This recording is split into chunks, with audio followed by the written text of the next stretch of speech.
Hello, Black Sheep Thinkers. How are you today? Hope you're having an awesome day. I got some bad news for you. You're going to die.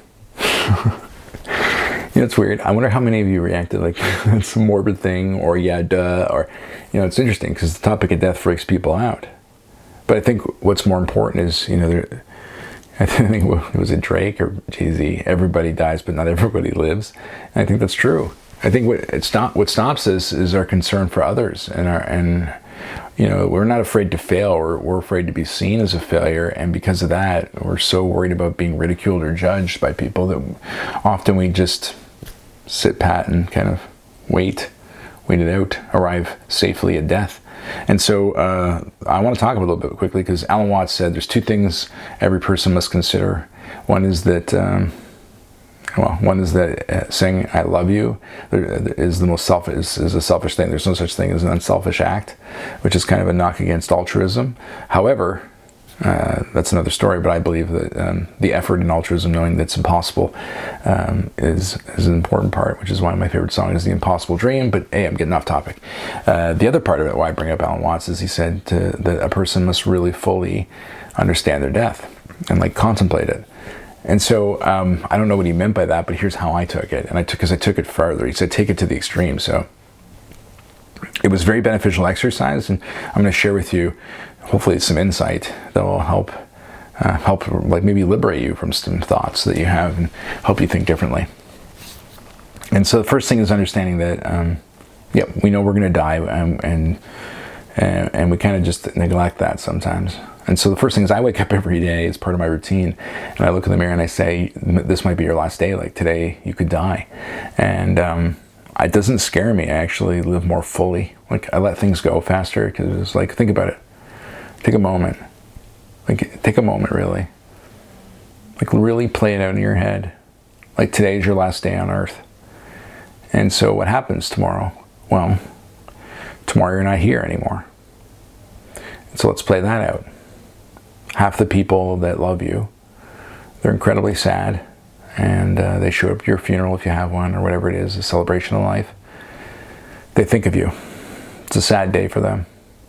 There's another half of people that love you that just can't make it, but they feel the same way, and you cross their mind every now and then throughout the day, same way, and you feel sad, and they mourn it, and they write on Facebook, whatever. And then there's another group of people maybe in your life, there certainly isn't mine, that might celebrate when I die. And, or maybe of that half anyways of those group, the half of them might celebrate and be happy. The other half of them might even show up to my funeral, but they would definitely mourn, only in the sense that maybe they didn't get a chance to say goodbye and tie up loose ends. And then, there's just mixed feelings of worrying about their own immortality and their own immortality, living forever like vampires. I meant their own mortality, and the fact that they miss you. And so there's a lot of mixed emotions, obviously, with grief. And then that day's done and time goes on. And so over time, what happens is your birthday or anniversary with somebody or some moment, people feel sad. And that's really when they remember you, and there's a sadness. Maybe even some of them have a drink in your name or toast a memory. And then time goes on, and a lot of people's lives go on.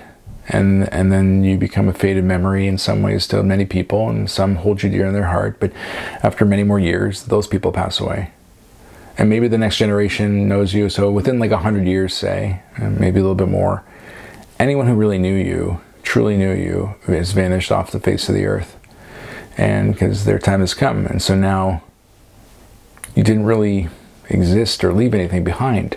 And so for those who were like, yeah, but I'm working on something, and one day they'll build a statue of me, or I'm going to leave a legacy in some form. It's like, that's, I don't know what you're planning on, but most legacies, they don't hold up the test of time, if you think about it. They're statues you've walked by, the pigeons poop on, and you have no idea who they are. Some of them statues, like Sir Johnny MacDonald's, are being torn down because of today we don't agree with it. So the legacy of a country that was created where we can be free enough to do those kind of things isn't respected enough to keep the legacy intact the way that maybe that person hoped when that statue went up. And so I don't know what you're building, but unless it's a time machine or you have a fountain of youth or you're a vampire and you're immortal, then it's going to be really tough for you to be around long enough to really to leave a legacy that would be permanent. And so the one permanent legacy is your life now. And so that takes us back. So now we've passed away and gone, none of it's really mattered. But think about it. How many people watching this, their motivator might be, how do I make people validate me, like me more? How do I get approval? And if you're doing that, think about this. You're trying to get approval with people that when you pass away will just move on with their lives, what little time they have left or whatever it is. Like what are you doing it for? What's the motivator? Nietzsche said life has no purpose but the purpose you give it. And so I think at one point in time, my purpose was like serving people as a people pleaser. I was trying to, at one point, win favor. Then another point, I just wanted to be liked. And then I realized that both those things were really futile and a waste of energy. And so now I can still serve people because I love them and it's because I want what I want to do. But more importantly, I'm present and I'm experiencing my life the way I want to and putting myself first, which is not selfish. It's actually a little bit selfish not to.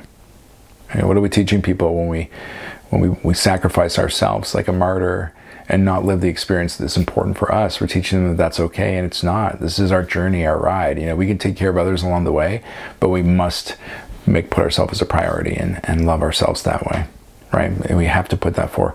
And so I hope that when you think about this journey, when you think about the fact you're going to die, it doesn't freak you out, but instead it inspires you to be fully present in experiences and really appreciate the moments and don't let them go by and get used to things.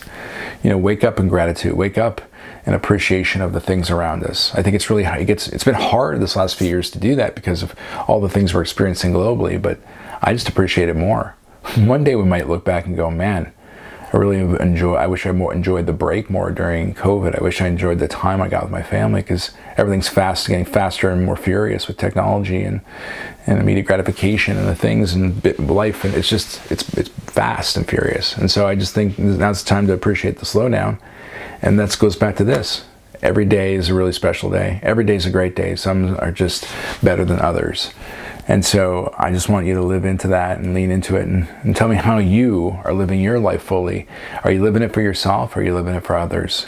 Because remember, just because you're living it for yourself doesn't mean you can't love and serve your fellow man in the community. As a matter of fact, when you fill your own cup, it creates an abundance you can give to more people. If you're giving it all away, you might find yourself exhausted, burnt out. And think about it. Have you ever been just hoping for validation that somebody would say you're worthy and you did a great job, and then you got it and it just didn't make a difference in your overall happiness? That's because happiness is an inside job. So validate yourself, love yourself, appreciate your effort, and the rest just comes for free. It's just a bonus. You're the sundae. Everything else is just the cherry on top. So enjoy your day. I hope that helps. Thank you so much. I hope today's content made a difference in your life, and I look forward to talking with you again. Bye.